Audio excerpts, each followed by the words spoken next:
Bismillahirrahmanirrahim. Assalamualaikum warahmatullahi wabarakatuh. Apa kabar anak-anak? Selamat siang. Ini sudah hampir jam 10 ya. Oke, sekarang kita lanjutkan kepada materi selanjutnya, yaitu tentang sekolah ramah anak. Ya, kita berbicara tentang ramah anak. Jadi di sini ramah anak adalah suatu sekolah di mana berbicara tentang untuk mengurus tentang anak, gimana ketinggalan anak, gimana dengan sekolah. Ya, oke. Untuk mempermudah kalian, kita langsung kepada PowerPoint Ibu ya. Oke. Ini adalah, bentar ya. Oke. Nah, ini sekolah ramah anak ya.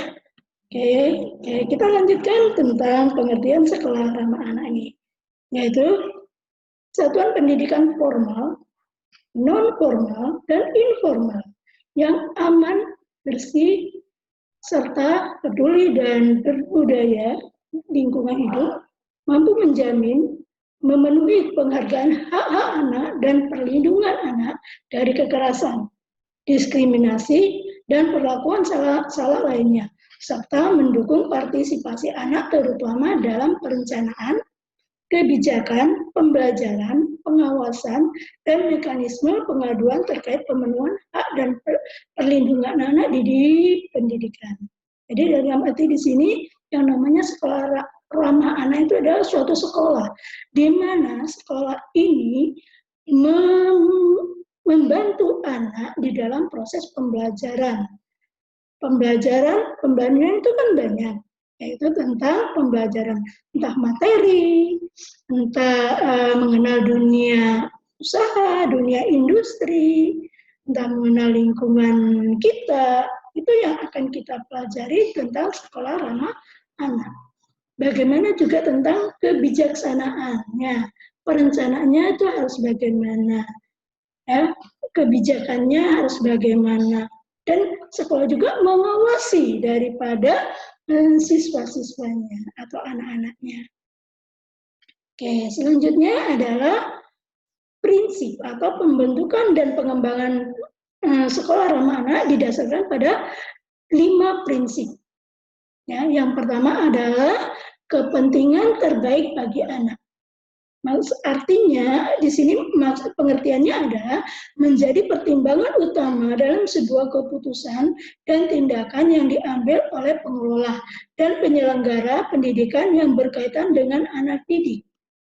Jadi maksudnya di sini bahwa sekolah itu merupakan membantu anak-anak dalam melakukan kegiatannya, ya, dalam melakukan kegiatan dan mengenal dunia sekolah itu harus bagaimana.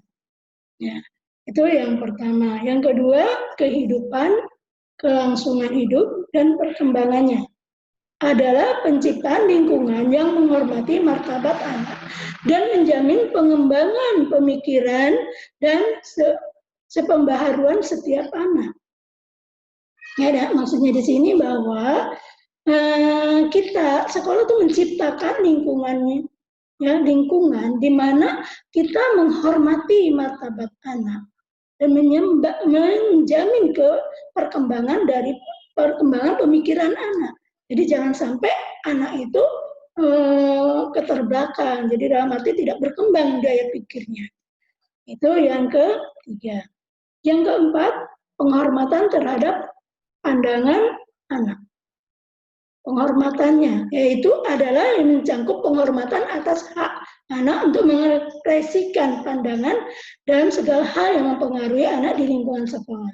Jadi sekolah menghormati anak, jadi jangan sampai anak bisa menghormati dan mengekspresikan segala hal keinginan mereka. Misalnya ingin berkembang, saya suka dengan seni tarik misalnya. Saya suka dengan yang seni tari. Gimana nih cara saya harus mengembangkan seni tari tersebut? Nah, sudah dapat mengembangkan seni tari, mengetahui cara jalurnya untuk mengembangkan, lalu mengekspresikan. Itu dalam penghormatan terhadap pandangan anaknya ya. Terus selanjutnya adalah pengelolaan yang terbaik. Itu adalah menjamin transparansi, partisipasi, keterbukaan informasi, dan supremasi lambang tertinggi dari satuan pendidikan. Jadi maksudnya di sini bahwa sekolah mengolah keinginan anak yang terbaik. Dia bisa mengikut, anak bisa berpartisipasi, bisa membuka informasi kepada pihak sekolah, dan pihak sekolah akan mengembangkan, mengelola dari agar pengelola daripada keinginan anak. Itu dari prinsip daripada sekolah ramah anak. Ya, ada 5. Sekarang selanjutnya adalah komponennya. Ada 6 komponen yang diterapkan di sekolah dalam melaksanakan komponen ini, antara lain ada 6. Ya, yang pertama adalah kebijakan sekolah ramah anak. Kebijaksanaan sekolah ramah anak. Di sini kebijakan yang diambil, yang dilakukan dengan ramah anak, yaitu yang pertama ada komitmen tertulis. Ya, komitmen tertulis. Jadi dalam arti kalau kita ingin membuat suatu kebijakan, harus ada komitmennya dulu. Kita tulis. Gitu. Yang kedua adalah membuat SK-nya, surat keputusannya. Surat keputusan, siapa ini penasehatnya, siapa ini ketuanya, siapa nih koordinatornya, siapa nih anggotanya, itu harus di SK-kan.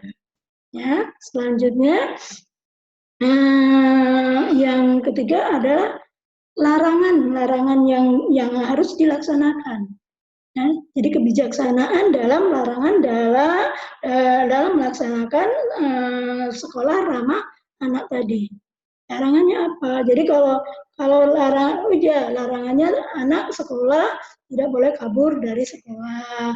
Terus dalam segi pakaian, hari ini pakai baju seragam. Kalau sekolah YMA kan ada putih Senin, putih abu-abu, pakai jas alma mater. Nah, terus dilarang sama anak. Ya, itu kan ada kebijaksanaannya. Ya, terus selanjutnya adalah bentuk hukuman. Nah, tadi karena kalau anak melanggar hukumannya apa? Nah, seperti itu. Terus yang selanjutnya adalah mencegah putus sekolah. Jadi anak jangan sampai putus sekolah. Gimana caranya kita sekolah itu jangan sampai anak itu putus sekolah. Ya, dan mungkin dan yang lainnya kebijakan-kebijakan yang lainnya juga yang dilaksanakan oleh sekolah. Ya, itu terus selanjutnya adalah proses pembelajaran yang ramah anak, pelaksanaan prosesnya, proses pembelajarannya. Di sini yang kita bicarakan adalah proses belajar, yaitu misalnya memiliki ruang kelas yang ramah anak. Jadi ruang kelasnya yang indah, yang kira-kira anaknya bisa menyukai, gitu, menyukai kelas tersebut, gitu. Itu seperti itu. Prosesnya bagaimana agar anak itu betul berada di sekolah. Terus yang kedua adalah bahan ajar yang sesuai dengan perangkat pembelajaran. Jadi jangan sampai sekolahnya SMK jurusan OTKP, karena jujur ya ibu jurusan ketua jurusan OTKP. Nah di sini jangan sampai anak itu belajarnya tentang OTKP. Kalau di OTKP kan belajar kearsipan atau belajar membuat surat. Taunya anak tidak suka dengan membuat surat gitu. Itu atau anak diajarkan tidak tidak diajarkan tentang membuat surat. Itu salah namanya ya. Tapi makanya kita belajar sekolah ramah anak tadi. Jadi anak berusaha untuk belajar berdasarkan jurusannya. Kalau di jurusan OTKP kan tentang belajar membuat surat. Jadi anak harus tahu, harus bisa membuat surat itu. Nah, itu proses pembelajaran. Selanjutnya, pendidikan dan tenaga kependidikan terlatih hak-hak anak dan sekolah ramah anak. Jadi maksudnya di sini bahwa di dalam lingkup sekolah itu ada dunia ada pendidikan. Pendidikannya adalah guru, pendidik ya, pendidik di sini. Guru adalah pendidik. Nah, jadi gurunya yang mengajarkan ke anak-anaknya atau siswa-siswi SMK YMA. Terus yang kedua tenaga kependidikan. Ya, tenaga pendidikan di sini adalah tenaga pendidikan bisa adalah ada TU, ya, ada TU, ada K3. Jadi jangan sampai anak itu tidak tahu TU yang mana sih, gitu. Nah, kan anak juga mempunyai hak, harus tahu haknya bahwa TU itu ada. Ini sih Pak, misalnya di YMA itu ada Pak Ade, gitu. Itu kan TU. Tugas Pak Ade itu apa ya? Jadi anak harus tahu bahwa Pak Ade itu apa. Gitu. Terus selanjutnya adalah sarana dan prasarana sekolah ramah anak. Untuk sarananya kita ada bangunan sekolah ya. Nah, bangunan sekolah itu harus kokoh. Jangan sampai kita punya sekolah istilahnya jelek, udah sekolahnya udah mau roboh, itu jangan sampai terjadi seperti itu ya. Jadi harus bangunan sekolah harus kokoh. Terus ventilasi di sekolah itu kan harus ada ventilasinya ya. Dalam satu ruangan harus ada ventilasi. Kenapa? Karena kalau tidak ada ventilasi mau tidak mau kita pengap dalam lingkungan. Oke, kalau misalnya tidak ada ventilasi tapi harus ada AC di sini. Ya, harus ada AC. Ini tuh sarananya ya. Prasarananya. Ya, terus ada sinar matahari maupun sinar lampu. Ya, itu juga harus ada di lingkungan sekolah. Terus ada ruang kelas yang nyaman. Jadi jangan sampai anak tidak suka berada di kelas. Mendingan saya keluar aja deh. Itu seperti itu. Jangan sampai. Jadi kita bikin ruangan kelas itu senyaman mungkin. Terus ada toilet. Toilet itu kamar mandi ya, ada WC-nya.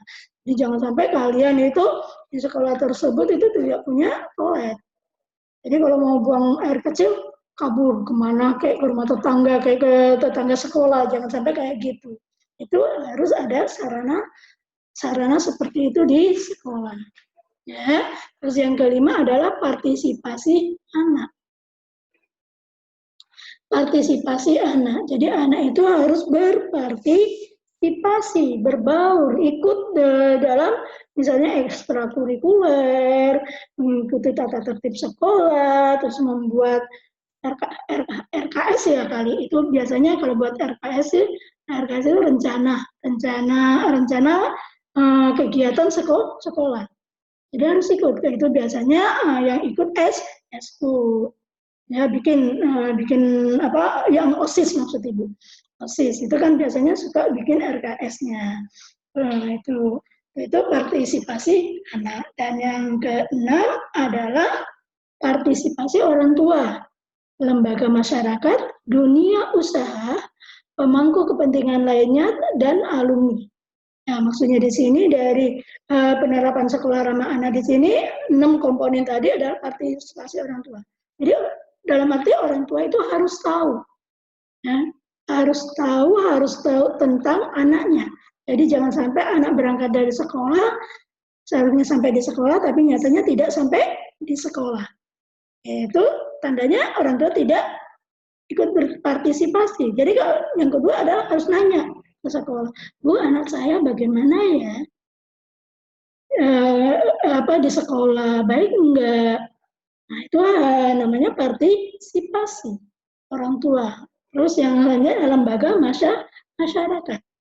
Kita hidup di lingkungan masyarakat. Jadi kalau kita hidup di lingkungan masyarakat, harus harus bergaul dengan masyarakat. Ini masyarakat ini ada jangan sampai kita berada di sekolah, tahu-tahu masyarakat di tetangga sebelah ada ada undangan, suaranya dikencengin, kan akhirnya mengganggu sekolah. Itu tidak boleh yang seperti itu. Ya.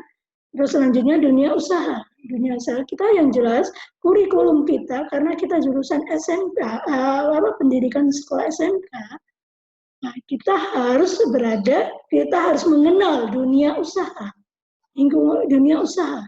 Contohnya kalau di SMK ya SMA ini ada PKL.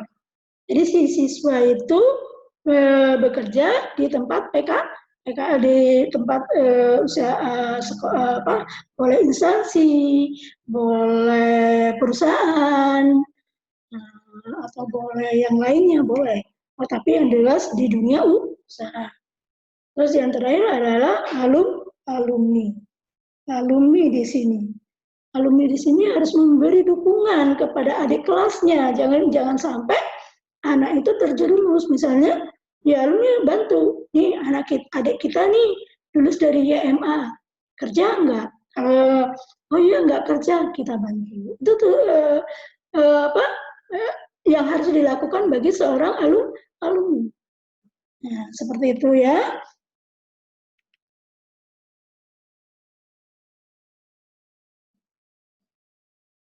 Oke, terus karena tahapan persiapan dan perencanaan sekolah ramah anak. Ya, persiapannya. Oke, sampai situ aja. Oke, masih ada ya satu lagi ya. Oke, satu lagi yaitu tahapan persiapan dan perencanaan sekolah ramah anak. Tahapannya yang pertama sosialisasi tentang pemenuhan hak dan perlindungan anak. Sosialisasi. Jadi kita bergaul, bersosialisasi dengan hak anak, kebutuhan anak, berbaur dengan lingkungan anak. Itu. Yang kedua adalah penyusunan kebijakan sekolah ramah anak di masing-masing satuan pendidikan. Kita susun gimana ini kebijakan yang harus dilakukan bagi sekolah agar anak bisa tetap berada di sekolah. Dan yang ketiga adalah konsultasi anak. Jadi anak itu harus ada anak dengan pihak sekolah harus saling konsultasi, harus saling keterbukaan. Jadi jangan sampai anak pendiam, itu nggak boleh. Jadi kalau anak pendiam, guru di sini dalam arti sekolah, pihak sekolah itu akan datang ke anak untuk mengajak ngobrol, untuk mengajak berbicara. Nah, itu kenapa kamu diam? Kenapa kamu tidak mau berbicara? Itu namanya konsultasi. Iya Bu, saya begini, sebegini. Itu namanya konsultasi. Dan yang terakhir, pembentukan tim pelaksana sekolah ramah anak. Lalu dibuatkan tim. Ya, membuatkan tim tentang pelaksanaan ini. Jadi siapa pimpinannya, siapa ketuanya, siapa penasihatnya, siapa ketuanya, siapa bendaharanya, siapa sekretarisnya, siapa anggotanya. Itu yang dilaksanakan dalam tahapan persiapan dan perencanaan sekolah ramah anak. Oke, sampai di situ. Penjelasan Ibu. Mudah-mudahan kalian mengerti, paham apa yang dijelasin oleh Ibu. Oke, Ibu cukup sekian.